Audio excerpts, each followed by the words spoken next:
কেউ দায়ী নয়, আমি আমি দায়ী। যা হয়েছে সব আমার জন্য হয়েছে, এই বিপদের জন্য আমি দায়ী। আমার জন্য আজ সবার জীবন এরকম বিপন্ন। আমি কি করে ফেললাম এটা?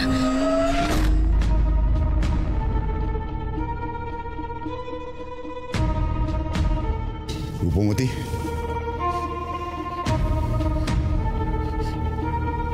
মা আমার, আমি জানি তুই অনুতাপের আগুনে পড়ছিস, কিন্তু মা আমার, চাইলে এখন তুই সবচেয়ে বেশি সাহায্য করতে পারিস।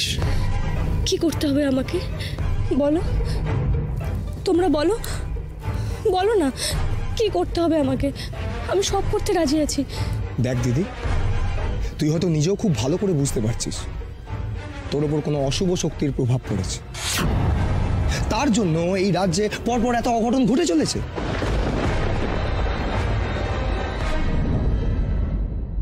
বাহ, কুমার তো একবারে ঠিক জায়গায় আঘাত করেছে। বাহ,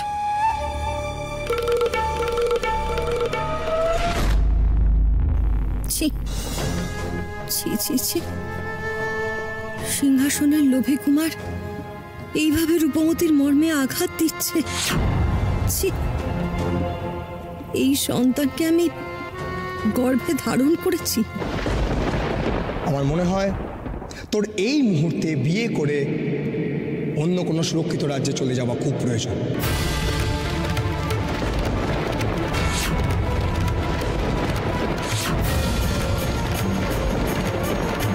বিয়ে?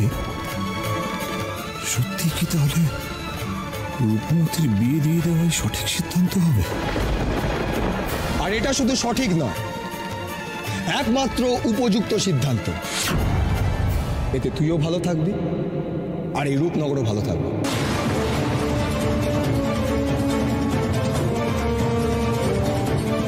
দেখ দিদি, আমাকে ভুল বুঝিস না, তোর ভালোর জন্যই কথাগুলো স্পষ্ট করে বললাম।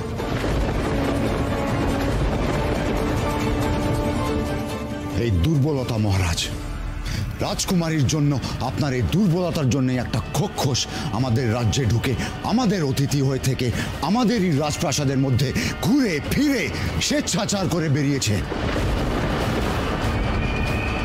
কি রাজপুরোহিত মশাই, ঠিক বলছি তো?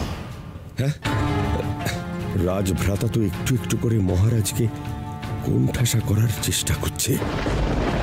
এই অবস্থায় আমাকে দুপক্ষ সামলেই চলতে হবে।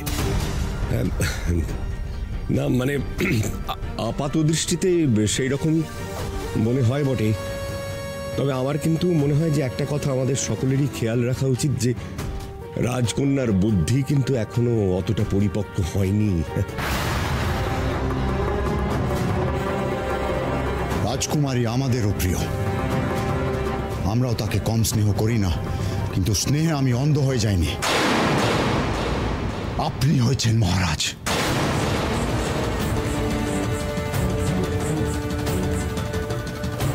আপনার কি মনে হচ্ছে না আপনি শারীরিক মানসিক ভাবেও দুর্বল হয়ে পড়েছেন? আপনার কি এখনো মনে হচ্ছে না রূপনগরের স্বার্থে, রূপনগরের মানুষের স্বার্থে, রূপনগরের ভবিষ্যতের স্বার্থে এবার রাজ সিংহাসনের দায়িত্ব আপনার ত্যাগ করা উচিত?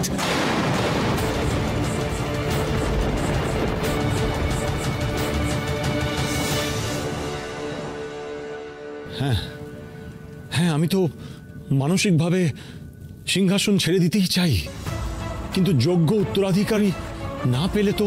দয়া করে যোগ্যতার প্রশ্ন আপনি তুলবেন।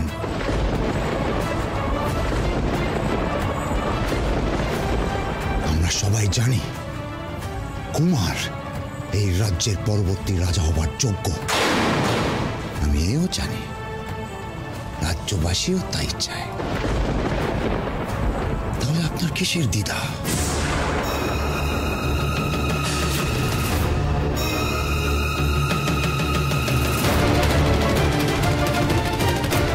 উনি এখনো এই রাজ্যের মহারাজ। আমার মনে হয় মহারাজের সিদ্ধান্তের উপর আমাদের সকলের ভরসা রাখা উচিত।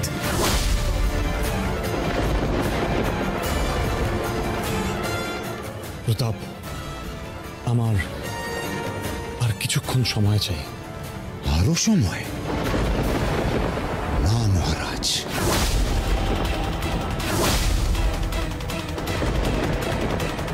রাজা হয়ে যখন রাজ্যের সুরক্ষার কথা আপনার কাছে প্রাধান্য পাচ্ছে না, তখন যা করতে হবে আমাকেই করতে হবে। আমি আজই দিকে দিকে রূপমতীর স্বয়ম্বরের কথা ঘোষণা করে দিচ্ছি।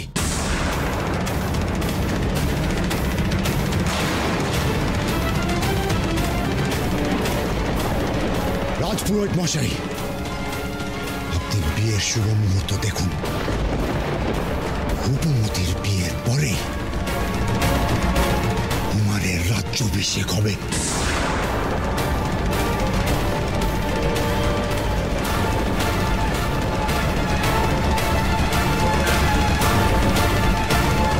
আমি এখনই রাজ্যে রাজ্যে খবর পাঠানোর ব্যবস্থা করছি। আমিও যাই, আমারও তো অনেক কাজ বাকি আছে। স্ত্রী আচার থেকে শুরু করে বিয়ের অনুষ্ঠান অবধি সবই তোমার একা হাতে করতে হবে।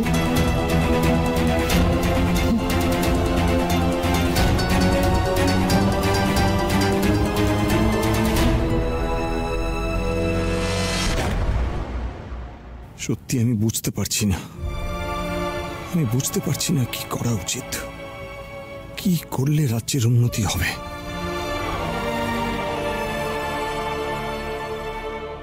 তিন দিনের মধ্যে যদি রাজকুমারীর বিবাহ সম্পন্ন না হয় তাহলে তাহলে তাহলে রাজকন্যার মৃত্যু যোগ আছে মহারাজ।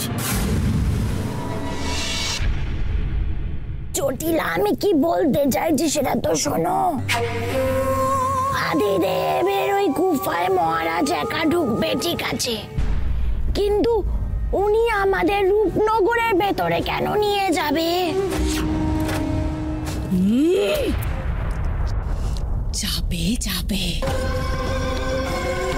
যখন আদরের রাজকন্যা বাবাকে বাবা বাবা বলে ডাকাডাকি করবে, তখন কি আর তার বাবা সাড়া না দিয়ে থাকতে পারে?